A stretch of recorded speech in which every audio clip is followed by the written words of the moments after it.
welcome. Today we are going over perfect square trinomials. As a review, these are just numbers.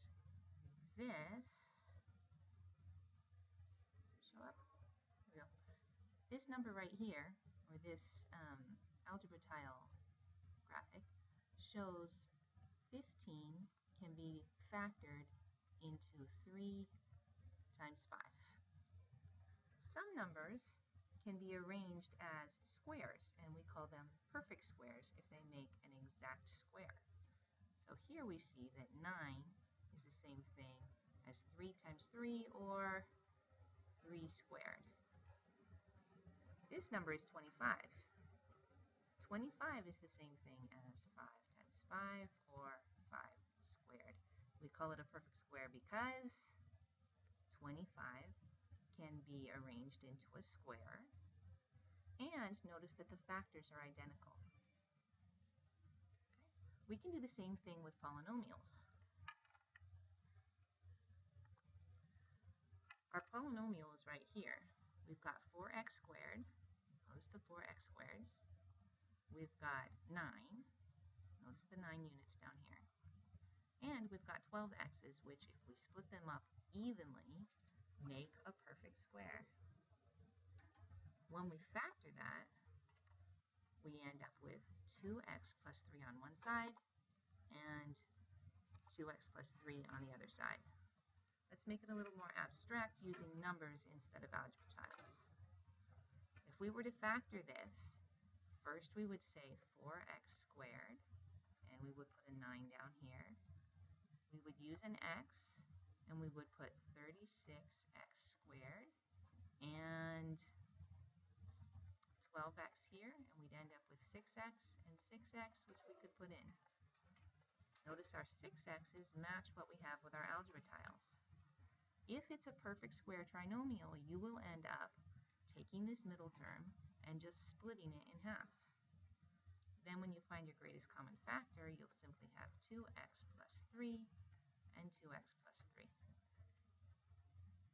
Okay? Or 2x plus 3 squared. Let's give it a little try. Okay? First thing we notice is that we've got 2 squares, one at the beginning and one at the end. So you can see that 16x squared can be written as 4x squared, and 25 can be rewritten as 5 squared. I can go ahead and start plugging things into my area model, and all this does is give me a little bit of a shortcut. I could go ahead and use the x, but I notice that the numbers are really big. So if they are perfect squares, I can save myself a little work just by noticing that it might be a perfect square trinomial and skipping straight to the area model. So let me put 16x squared here, 25 here. I'm going to split this middle term. I'll put negative 20x and negative 20x, and let me see if my multiplication works out right. I end up with negative 5, 4x, 4x, negative 5, 4x minus 5 squared. You see the pattern? What do you notice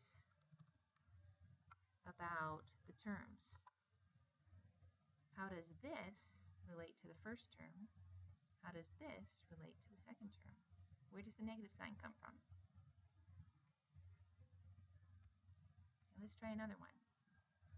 First, I notice that I've got some big numbers, so let's see if this might be a perfect square trinomial. Oops, I need a pen. I'm going to rewrite this as 9x squared, and this I can rewrite as 4 squared. So let's go ahead and put this in.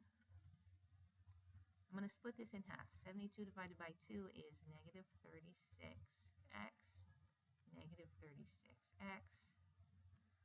This kind of gives me a hint what my greatest common factor should be. 9x minus 4, 9x minus 4. Double check. Does the multiplication work out? It does. I do have a perfect square trinomial, 9x minus 4. Let's try this one. Do you really want to be making an x and multiplying 49 times 36? Probably not. But I notice that I've got some squares. 6x squared, 7 squared. So let's double check to see if it really is a perfect square trinomial. Split 84 in half, you end up with 42x, 42x, 6x plus 7, 6x plus 7. Double check, does the multiplication work? It does. So we've got 6x plus 7 squared. Okay, here's a tricky one. Which of these is a perfect square trinomial? Well, which ones can you cross off right away? First of all, they are all trinomials, so we can't cross anything off there. How about here? That's not a perfect square, so this is definitely not it. The others all have perfect squares at the beginning and the end. Let's do some checking. I take an area model. I'm going to plug in 100 x squared here and 1 here. Now I'm going to split this in half. Oh, 25 doesn't split in half very easily. It's not this.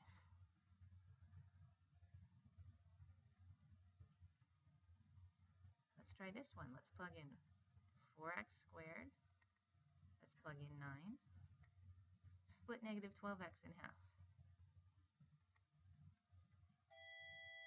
Okay. Do your greatest common factors. 2x minus 3, 2x minus 3. Does the multiplication work out? It does. This is probably it. Let's try the bottom one just to make sure.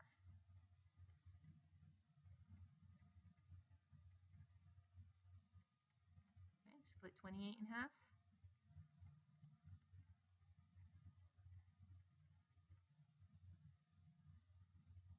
Let's try the multiplication.